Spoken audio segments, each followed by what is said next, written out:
Okay friends, very good evening.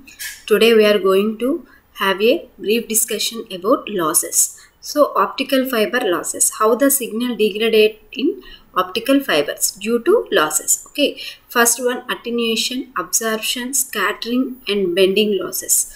Bending and coherent cladding losses. What are the five losses we are discussing here? Attenuation loss, absorption loss, scattering loss, bending loss, coherent cladding losses. Okay, we have to have a brief discussion on these five losses. Next, signal distortion in optical waveguides, information capacity, determination. Later we have to discuss. First of all, we are going to know about the losses in optical fibers. Okay, first of all, what is attenuation loss?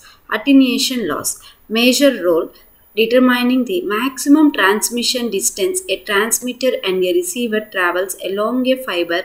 Power decreases exponentially with distance. Next, the attenuation in dB per kilometer.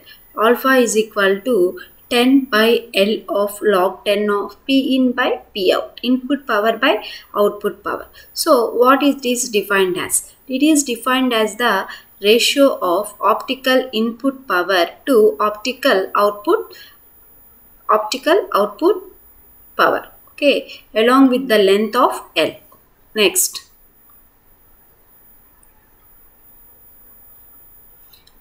material dispersions, material absorption losses in silica glass fibers. So, how the material absorbs the losses or absorbs the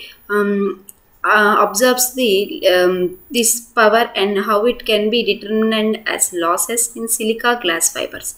How the material will be decided as the fiber losses. Okay, material absorption is a loss mechanism related to the material composition and fabrication process for the fiber, which results in dissipation of transmitted optical power as heat in the waveguide. Okay.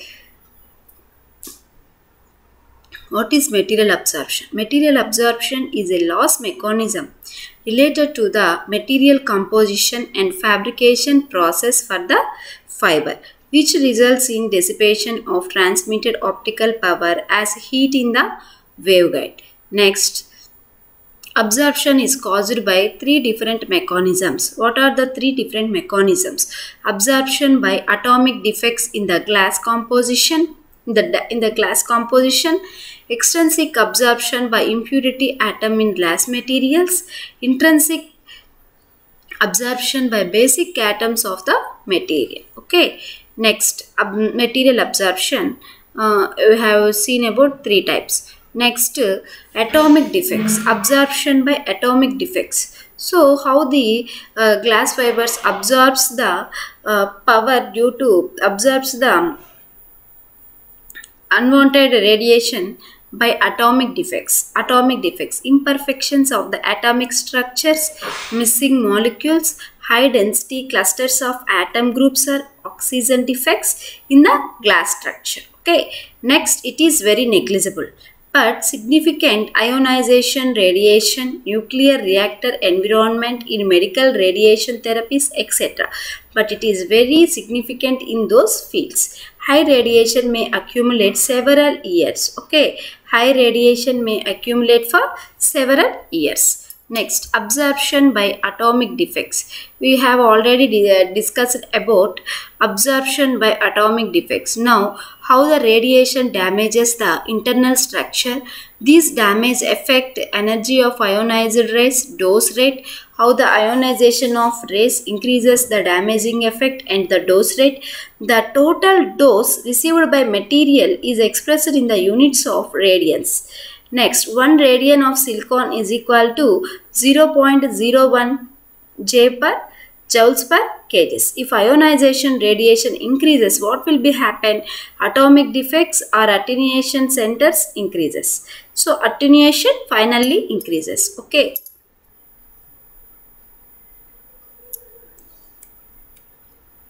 Extrinsic absorptions. So these absorptions mainly divided into two types, extrinsic and intrinsic absorptions. So what is extrinsic absorptions? Here the fibers are prepared by direct melt method in the presence of impurities. The impurity absorption results from the transition metal ions such as iron, cobalt, chromium, copper and water ions. These transition metal impurities cause losses from 1 to 10 dB. Okay.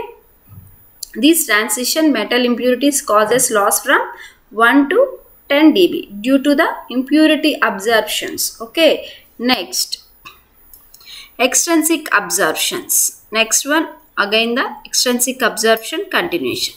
Transition metal impurity levels were around 1 part per million, that is known as ppm, in fiber made in the 1970s, which resulted in losses ranging from 1 to 4 dB per kilometer.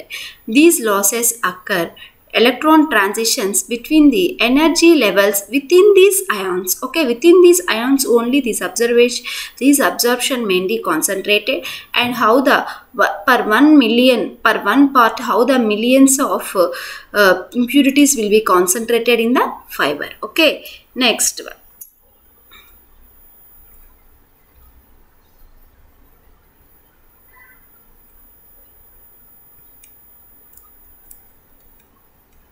Extrinsic absorption diagram. So, how the three windows are classified for extrinsic absorption based on the wavelengths. So, these wavelengths from particular range, the 800 to 900 range, it is determined as first window. 1200 to 1400 it is determined as second window, and from 1500 to 1600 it is again divided into third window. So, how the absorption will be increases, attenuation will be increases, the peak and valleys in attenuation curve. Okay, the valleys in attenuation curve. Transition windows, how the attenuation will be varied from one window to another window and another window to third window. Okay. Extrinsic absorption. So, it is mainly depending on the OH content of the fiber, water content of the fiber. By reducing simply OH content of fiber to below 1 ppm,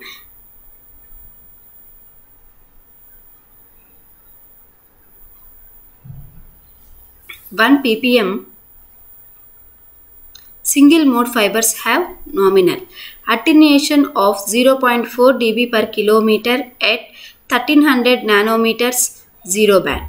O band, sorry, original band. C band means conventional band. E band means extended band, less than particular range, and another range will be determined from 1400 nanometer to E band. Okay, this is what the extrinsic absorption. Next, intrinsic absorptions.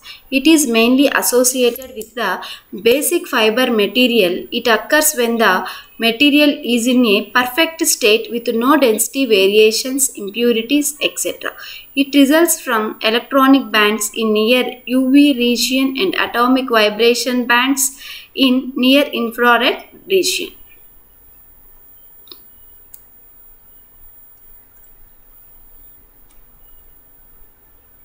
Next one, scattering losses. So, what are the scattering losses? These losses occurs in glass. From microscopic variations to microscopic variations in material density, and also from compositional fluctuations, and also from structural inhomogeneities of defects occurring during fiber manufacture. Inhomogeneities in sense the fiber is manufactured not only with the single material, but it is manufactured with the composition of different materials. That's why it also tends to be one of the losses. This linear scattering mechanism causes the transfer of some or all of the optical power contained within one propagating mode to be transferred linearly into a different mode. Again, these linear scattering losses will be divided into two types, Rayleigh scattering and Mie scattering. Before going to Rayleigh scattering and Mie scattering, we have to know one basic example, that is how the clouds, how the sun, how the sun's energy will be radiated into the atmosphere, how the sun's heat energy will be scattered into the atmosphere. It is also one of the important example for relay scattering. Okay.